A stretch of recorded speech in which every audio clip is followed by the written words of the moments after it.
लोकसभा चुनाव के परिणाम के बाद उत्तर प्रदेश की राजनीति में शुरू हुआ सियासी तूफान नहीं थम रहा है। बीजेपी में मची सियासी खींचतान के बीच डिप्टी सीएम केशव प्रसाद मौर्य के घर पर ओबीसी नेताओं का बार बार आना जाना लगा हुआ है। इसके बाद से कयास लगने शुरू हो गए हैं कि क्या मौर्य ओबीसी नेताओं को साथ कर योगी के खिलाफ कुछ बड़ा करने वाले हैं।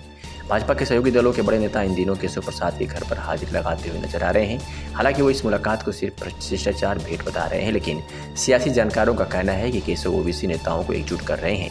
दरअसल पिछले 2 दिनों में ओबीसी पर पकड़ रखने वाले 2 बड़े नेता केशव प्रसाद से मिलने पहुंचे। सोमवार को भी राजभर केशव से मिलने उनके घर पहुंचे थे। अगले दिन निषाद पार्टी के अध्यक्ष संजय निषाद भी मिलने पहुंच गए। दोनों नेताओं के मिलने से इस बात की चर्चा तेज हो गई कि केशव कुछ पका रहे हैं। डिप्टी सीएम ने दोनों नेताओं के साथ मुलाकात की तस्वीरें पोस्ट की है। हालांकि उन्होंने इसे महज शिष्टाचार मुलाकात बताया। पोस्ट में दोनों नेता मुस्कुराते हुए नजर आ रहे हैं। दोनों के पोस्ट को देखकर इस बात को चर्चा है कि क्या वाकई में यह औपचारिक मुलाकातें हैं या फिर योगी का पत्ता काटने में मौर्य अब तक लगे हुए हैं। केशव प्रसाद अपने लाभी मजबूत करने में तो नहीं जुटे हैं, क्योंकि पिछले दिनों केशव प्रसाद ने सीएम योगी पर आरक्षण का वार किया था। केशव मौर्य ने सीएम योगी आदित्यनाथ के अंदर आने वाले विभाग को खत लिखकर संविदा पर काम करने वाले अधिकारियों की जानकारी मांगी थी। मालूम हो कि लोकसभा चुनाव में बीजेपी के खराब प्रदर्शन को लेकर यूपी घेरे में है। 2019 चुनाव में जहां भाजपा ने 62 सीटें जीती थी, तो वही 2024 में महज 33 सीटों पर सिमट गई। समाजवादी पार्टी ने अकेले ही 37 सीटों पर कब्जा किया। नतीजों के बाद से सीएम योगी निशाने पर है। उत्तर प्रदेश बीजेपी का एक धड़ा उन्हें खराब प्रदर्शन के लिए जिम्मेदार ठहरा रहा है। सुभाषपा प्रमुख ओम प्रकाश राजभर के बाद अब कैबिनेट मंत्री संजय निषाद और दारा सिंह चौहान की तस्वीरें भी सामने आई है। वहीं पार्टी के कई अन्य नेताओं का भी मौर्य से मुलाकात का सिलसिला जारी है, जिन्होंने प्रदेश की सियासत में नई चर्चाओं को जन्म दे दिया है।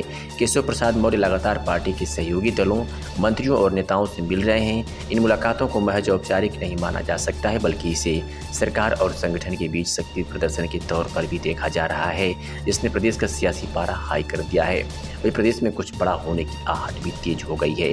सोमवार को ओम प्रकाश राजभर के अगले ही दिन निषाद पार्टी के मुखिया और मंत्री संजय निषाद भी केशव प्रसाद मौर्य से मिलने गए। हालांकि मौर्य ने इसे शिष्टाचार भेंट ही बताया, लेकिन जिस तरह से संजय निषाद ने बुलडोजर को लेकर खुलकर बयान दिया था, उसके बाद ये सब इतना भी सामान्य नहीं है।